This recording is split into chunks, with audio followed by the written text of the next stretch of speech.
TN1 de volta e, claro, vamos falar de eleições 2024.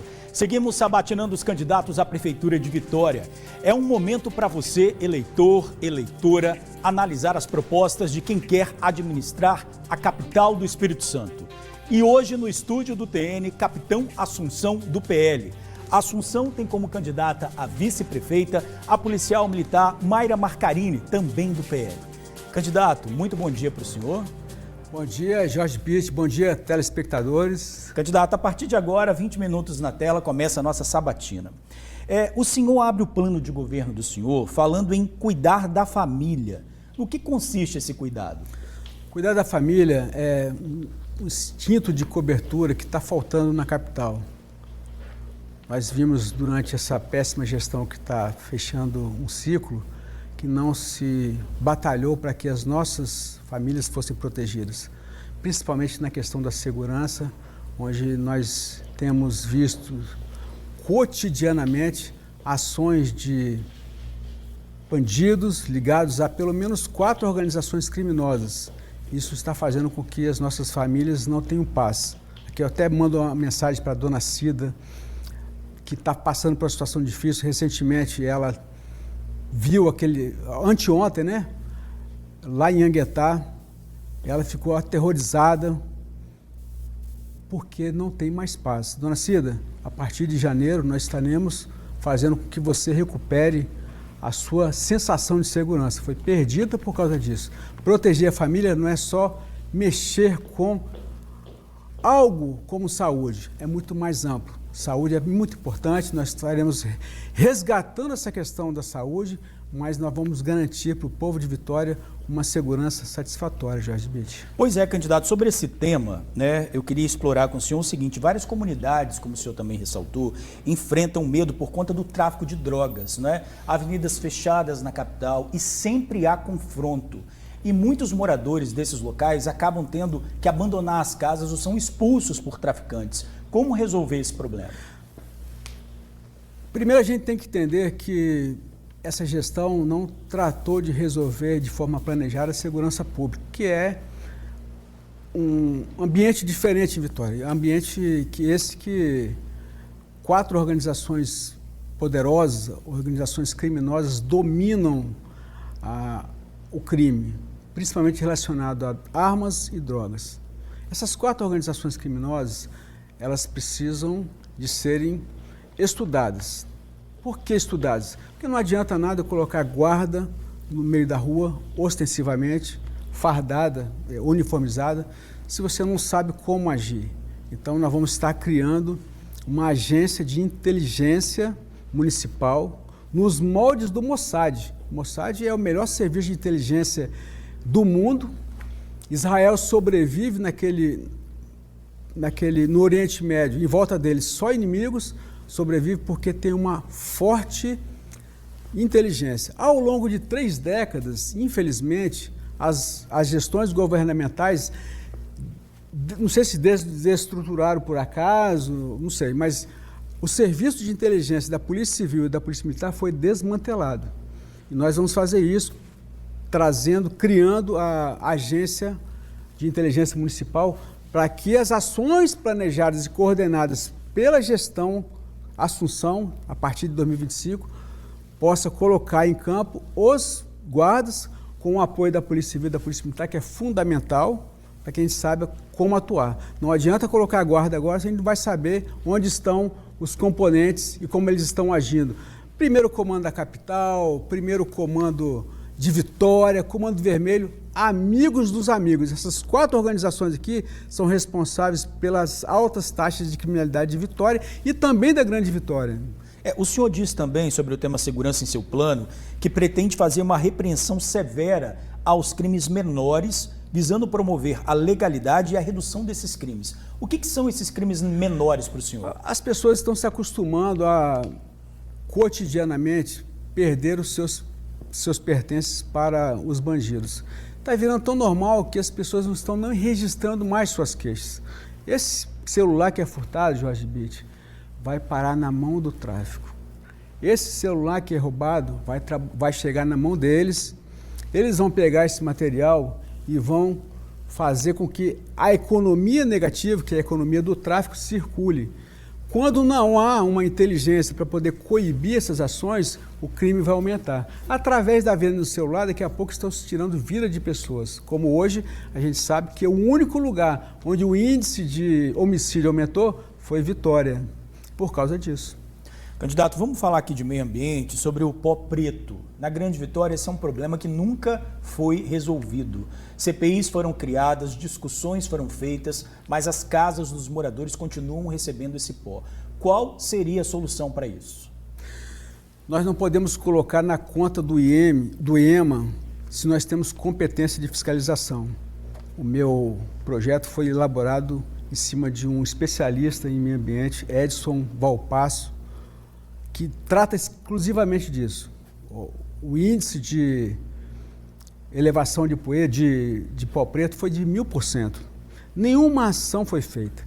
Infelizmente, as grandes poluidoras, elas realmente geram emprego, geram renda, mas trazem algo perverso para nós. Qual é o custo disso? Você que está me assistindo agora, que você que é dona de casa, o seu filho está tendo problemas respiratórios, o seu idoso, o idoso que você toma conta, está tendo problema respiratório. Tudo em decorrência da não fiscalização e da não atuação do gestor local. Isso é primordial. Nós temos que colocar na balança qual que é mais importante. A vida do seu filho, que está tendo problema respiratório, e depois pode até sofrer de problemas piores ainda, porque uma coisa leva a outra, ou fiscalizar de forma inteligente e não trocar a poluição de Vitória por um parque temático, que agora está entregue às drogas lá no final de Camburi. Existe uma forma de acabar com isso de uma forma mais rápida? É fiscalização séria. Nós temos pontos que detectam a poluição. Nós estaremos entrando com a detecção através de, não sei, IoT, né? Que é a Internet das Coisas. É a sigla em inglês, quer dizer Internet das Coisas. Esses pontos de detecção poderão ser feitos pela gestão municipal. Agora, quero crer que essa gestão atual não quer fazer, porque dizem as boas línguas que tem um padrinho dele lá dentro da Vale que não quer deixar fiscalizar. Aí é problema do cidadão, mas quando a gente entrar, a gente pode sim mexer com a Internet das Coisas e fazer o nosso próprio monitoramento, que é muito importante, e depois a fiscalização. Pensando sempre naquela criança que está tendo problema de respiratório e naquele idoso que não está conseguindo respirar direito. Candidato, a gente tem uma pergunta do nosso comentarista de político, Eduardo Maia. Vamos ouvir, por favor. Bom dia, George. Bom dia, candidato Assunção. Prazer tê-lo aqui conosco. Candidato, geralmente o partido que o senhor é filiado, o PL, é ferrenho opositor do governador Renato Casagrande. Gostaria de saber se, caso o senhor seja eleito, como vai ser o diálogo entre a Prefeitura de Vitória com o governo do estado, que o senhor teria aí pelo menos 2 anos ainda de gestão Renato Casagrande. Haveria possibilidade de ter diálogo com o governador? Outra pergunta, o senhor decidiu tirar a farda, tão comumente usada pelo senhor na Assembleia Legislativa, para fazer a sua campanha. Gostaria de saber se essa foi uma estratégia para se aproximar mais do eleitorado capixaba. Excelente.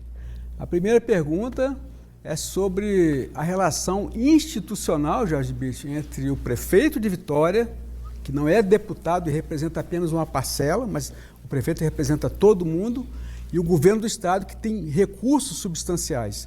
O prefeito Euclério, lá em Cariacica, ele ganhou uma orla, a cidade de Cariacica ganhou uma orla sem investir um único centavo.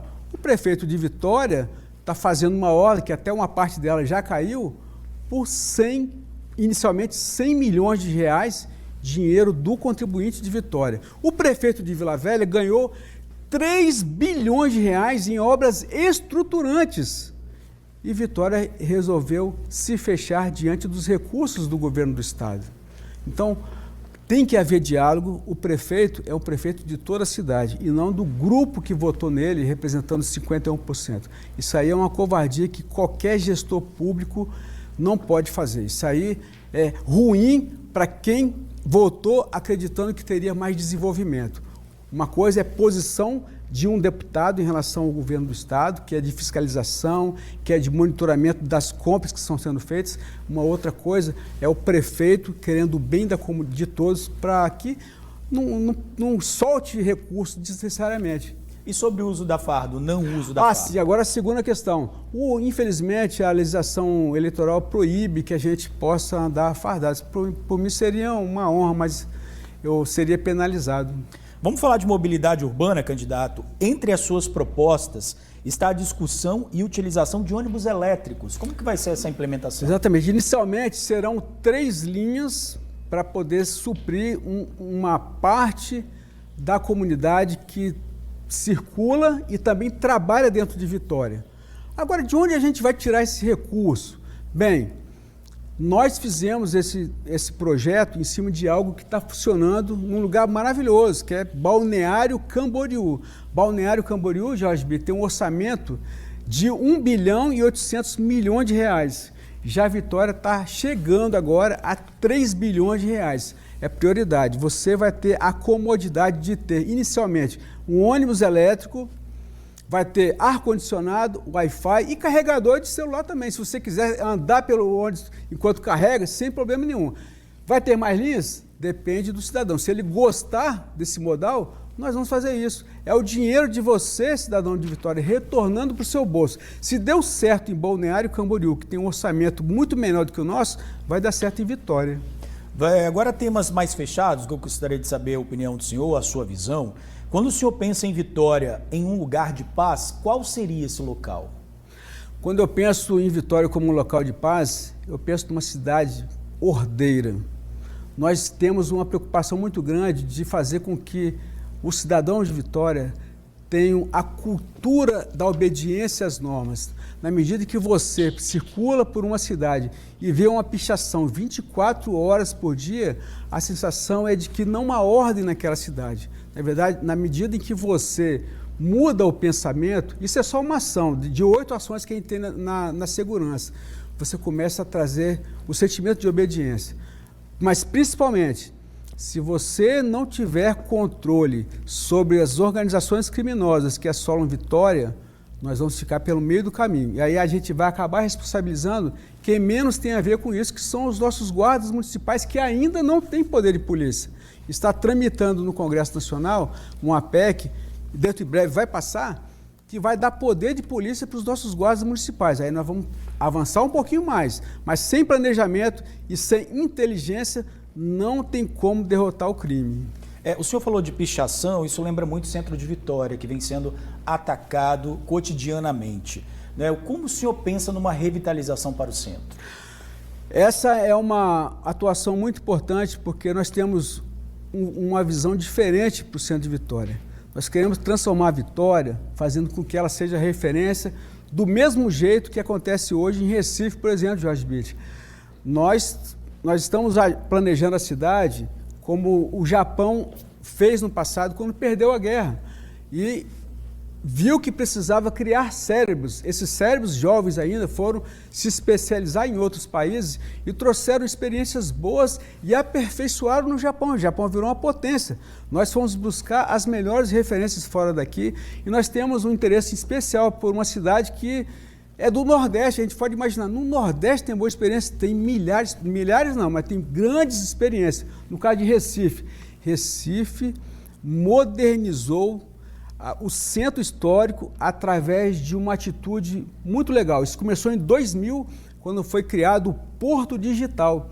O Porto Digital hoje, ele mudou a cara do Recife. Lá você não encontra pichação como encontra no Centro de Vitória. Existe uma ordem estabelecida. Ali virou o Vale do Silício do Nordeste brasileiro. E aí nós temos a intenção de pegar o que tem de melhor lá no Recife e trazer para o Centro de Vitória. Vamos falar de saúde. O senhor afirma que é necessário aparelhar o serviço público no que tange ao tratamento de patologias, como obesidade, uso de drogas, saúde mental e dar uma atenção diferenciada às mulheres e às crianças. Inclusive, sobre esse tema, o senhor também propõe criar 2 UPAs, uma sendo para crianças e outra para idosos. Eu gostaria que o senhor explicasse. Primeiro, saúde mental. Depois que nós saímos da pandemia, não houve um planejamento para que se cuidasse da saúde mental das pessoas. A gente precisa enfrentar isso com seriedade. Nós temos um plano que foi feito e desenhado pelo ex-presidente do Conselho Regional de Medicina, Dr. Fabrício Gabor. Aproveito para agradecer e parabenizar o Dr. Fabrício, que agora é o presidente da Associação dos Médicos do Espírito Santo. Então, tudo que nós pensamos sobre saúde veio de alguém que entende e disse para mim, pode fazer, Assunção, isso não pode fazer. Então, nós temos primeiro que cuidar dessas pessoas que estão carecendo de cuidados psiquiátricos e psicológicos, e outro, fazer com que a gente realmente tenha uma qualidade satisfatória na questão do atendimento 24 horas. Hoje o atendimento 24 horas, Jorge Bitt, se condiciona a dois obsoletos PAs, capital do Espírito Santo, 3 bilhões de orçamento e não tem uma única UPA. Agora, no final, o prefeito disse que vai fazer lá na Forte São João. Mas isso não é planejamento. Nós vamos substituir esses 2 PAs por duas UPAs, cada uma UPA delas dotada de um mini laboratório com até 30 exames. Você não vai esperar eternamente. Você vai ficar no seu ambiente de consultório e o resultado do exame vai estar ali dentro da UPA. E também vamos criar uma UPA com especialidade para idosos, também dotada de laboratório, e uma UPA para crianças. O orçamento nosso permite até fazer em cada região, as 9 regiões, uma UPA. Isso é questão de prioridade e planejamento, Jorge Bitt. Candidato, por último, educação, né? Que propostas o senhor apresenta e considera fundamental de serem implementadas no primeiro ano de governo, caso seja eleito? Nós temos que fazer um diagnóstico na educação, porque os números que se apregoam por aí na gestão atual são números falaciosos. E a gente tem que mexer com muita inteligência. Nós temos aqui em Vitória uma tendência de quando sai do CIMEI, há uma ruptura. De 3 a 5 anos, quando a criança entra no primeiro ano do ensino fundamental 1, ela está ali perdida e não sabe ainda ler e nem fazer as principais contas da matemática.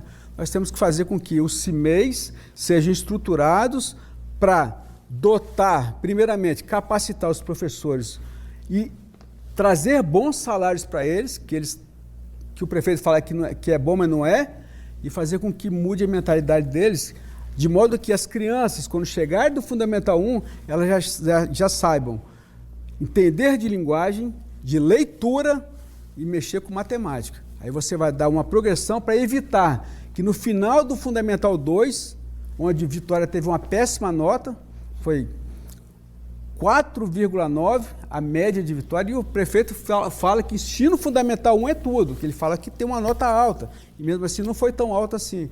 Mas lá no ensino fundamental 1, nós estamos com a nota muito baixa, abaixo da média e abaixo da meta nacional, que foi 5,5. Como nós vamos entregar as nossas crianças para o ensino médio, sabendo que elas foram derrotadas no ensino fundamental? Rapidamente, o senhor também fala que vai realizar concursos nessa área. Já tem isso mapeado? Olha, nós temos bons especialistas para tratar disso, a gente tem que dar seriedade, mas principalmente ouvindo os profissionais da educação. Não se faz gestão sem ouvir quem está envolvido. Infelizmente, a atual gestão, Jorge Bitt, ela preferiu se esconder ou até mesmo aterrorizar quem leva a educação para as crianças ou quem leva ou quem faz o serviço público funcionar, que são os funcionários públicos. Eles estão vivendo um período de terror que vai acabar a partir de janeiro de 2025. Candidato, agora o senhor tem 1h30 para as considerações finais. Jorge Bitt, quero agradecer esse tempo a todo mundo aqui da TV Tribuna, a todos os telespectadores. Eu tenho uma oportunidade única de estar ao seu serviço a partir do ano que vem, para que, juntamente com você, a gente possa mudar a realidade de Vitória. Vitória está sendo assolada diariamente. Todo dia a gente vê notícia de bandidos tomando as ruas e o povo se escondendo. Se você quer que o bandido continue solto e você preso, você vota na atual gestão. Mas se você quer liberdade para trabalhar e segurança para o seu filho que está em casa se escondendo do tiroteio, você vai pensar no Assunção que é 22. Eu estou pedindo o seu voto para que você tenha uma cidade controlada e os bandidos presos. Nós precisamos de você para que a sua saúde seja a melhor possível e que você, quando levar o seu filho para a escola, saiba que ao final do ensino fundamental você vai ter um filho preparado para essa realidade disruptiva, onde a tecnologia muda a cada momento. Nós vamos estar entregando o seu filho para o ensino médio com capacidade dele se tornar uns bons profissionais e tenha a sua própria renda e o seu próprio emprego. Obrigado, candidato. Na próxima segunda-feira será a vez do candidato à reeleição Lorenzo Pasolini, do Republicanos. Daqui a pouquinho o TN já volta.